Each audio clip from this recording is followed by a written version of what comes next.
আসসালামু আলাইকুম ওয়া রাহমাতুল্লাহি ওয়া বারাকাতুহু। আলহামদুলিল্লাহ ওয়াসসালাতু ওয়াসসালামু আলা রাসূলিল্লাহি ওয়া বা'দ।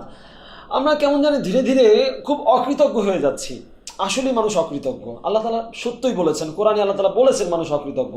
আমরা আল্লাহর প্রতি অকৃতজ্ঞ, আমরা মানুষের প্রতি অকৃতজ্ঞ, আমরা সমাজের প্রতি অকৃতজ্ঞ, সব দিক থেকে আমরা অকৃতজ্ঞ। কেন কেন এত অকৃতজ্ঞ? আপনার তো দুটো পা আছে। বহু মানুষ আছে যাদের দুটো পা নেই, একটা পা নেই, স্ক্যাচে ভর দিয়ে হাঁটতে হয়। অনেক মানুষ আছে প্যারালাইজড হয়ে বিছনায় শুয়ে আছে কন্টিনিউয়াসলি। অনেক মানুষ রয়েছে যাদের দুটো চোখ নাই, আপনার দুটো চোখ আছে। অনেক মানুষ রয়েছে যার দুটো হাত নেই, কিছু ধরতে পারে না। আপনার তো দুটো হাত রয়েছে, সচল, আপনি কাজ করতে পারেন। আপনার মুখ রয়েছে, কথা বলতে পারেন। আপনার কান রয়েছে, শুনতে পারেন। মসজিদ থেকে যখন সালাত পড়ে বের হন, দেখেন না দরজায় দাঁড়িয়ে আছে একটা মানুষ, লাঠি একটা হাতে নিয়ে, দুই চোখে দেখতে পায় না।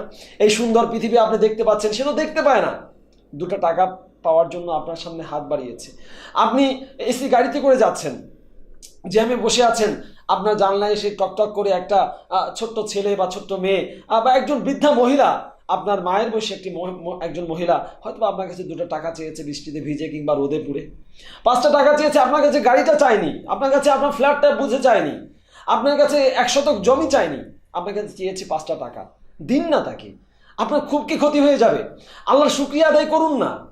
একটা বারের জন্য মানে যখনই মনে হবে আল্লাহর নিয়ামতগুলো, আলহামদুলিল্লাহ বলুন, আলহামদুলিল্লাহ বলুন, সব ক্ষেত্রে আলহামদুলিল্লাহ বলুন। আল্লাহ তাআলা বলে দিয়েছেন, লাইন শাকারতুম লা আযীদান্নাকুম, যদি তোমরা আমার শুকরিয়া আদায় করো আমি তোমাদেরকে আরো বাড়িয়ে দেবো। শুকরিয়া আদায় করেই দেখুন না, আল্লাহ আরো বাড়িয়ে দিবেন, আরো বাড়িয়ে দিবেন। আল্লাহ শুকরিয়া আদায় করুন। ফ্ল্যাট একটা দিয়েছেন, আল্লাহ আরেকটা দিবেন। গাড়ি একটা দিয়েছেন, আর একটা দিবেন। সন্তান একটা দিয়েছেন, আরেকটা দিবেন। আল্লাহ সুবহানাহু ওয়া তাআলার কাছে অবারিত রয়েছে, আল্লাহর কাছে শুকরিয়া আদায় করুন। মানুষ এতটা অকৃতজ্ঞ হয় কি করে? মানুষকে আমরা অনেক সময় অনেককে জিজ্ঞেস করি যে ভাই কেমন আছেন? ভাই বলেন না, অনেক সমস্যায় আছি, এই ব্যবসার সমস্যা, পারিবারিক সমস্যা, এই সমস্যা, সেই সমস্যা। কেন এত সমস্যার কথা বলছেন? আল্লাহ রসুল সাল্লাল্লাহু আলাইহি ওয়াসাল্লামের থেকে বেশি সমস্যায় আছেন? ক্ষুধা পেটে নিয়ে আল্লাহ রসুল বের হয়ে যেতেন। দিনের পর দিন আল্লাহ রসুল সাল্লাল্লাহু আলাইহি ওয়াসাল্লামের ঘরে আগুন জ্বলতো না। সামান্য জিনিস খেয়ে তারপর থাকতেন। ক্ষুধায় তিনি পেটে পাথর পর্যন্ত বাঁধতেন। এরকম দৃষ্টান্ত রাসূল সাল্লাল্লাহু আলাইহি ওয়াসাল্লাম এই দুনিয়ার শ্রেষ্ঠ মানুষের জীবনে রয়েছে। আপনার জীবনে এরকম দুঃখ কষ্টের ইতিহাস কি রয়েছে? থাকলেও এখন তো ভালো আছেন, একবার বলুন আলহামদুলিল্লাহ। সবসময় আল্লাহ শুকরিয়ার মধ্যে থাকুন। ইনশাআল্লাহ ইনশাআল্লাহ তাহলে আল্লাহ তাআলা আরো বাড়িয়ে দিবেন। আপনার থেকে যারা নিচে আছে তাদের দিকে তাকিয়ে নিজেকে কম্পেয়ার করুন, তারপরে আল্লাহ শুকরিয়া আদায় করুন। আপনার থেকে যারা ভালো আছে তাদের সাথে আপনি নিজেকে কম্পেয়ার করবেন না।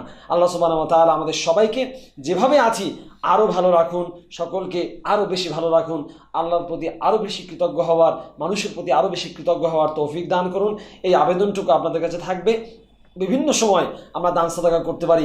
আল্লাহ সুবহানাহু ওয়া তাআলা আমাদের সবাইকে উদার চিত্তে, হাত খুলে, মুক্ত হস্তে আমরা যেন দান সাদাকা করতে পারি, গরিবদের পাশে দাঁড়াতে পারি, মানুষদের প্রতি সাহায্যের হাত বাড়িয়ে দিতে পারি। আল্লাহ সুবহানাহু ওয়া তাআলা আমাদের সবাইকে সে তৌফিক দান করুন, আল্লাহর প্রতি কৃতজ্ঞ হওয়ার তৌফিক দান করুন। আমিন। আকুলু কাওলি হাযা আস্তাগফিরুল্লাহ লি ওয়া লাকুম ওয়া লিসাইরিল মুসলিমিন ইন্নাহু হুয়াত তাওয়াবুর রহিম। আসসালামু আলাইকুম ওয়া রাহমাতুল্লাহি ওয়া বারাকাতুহু।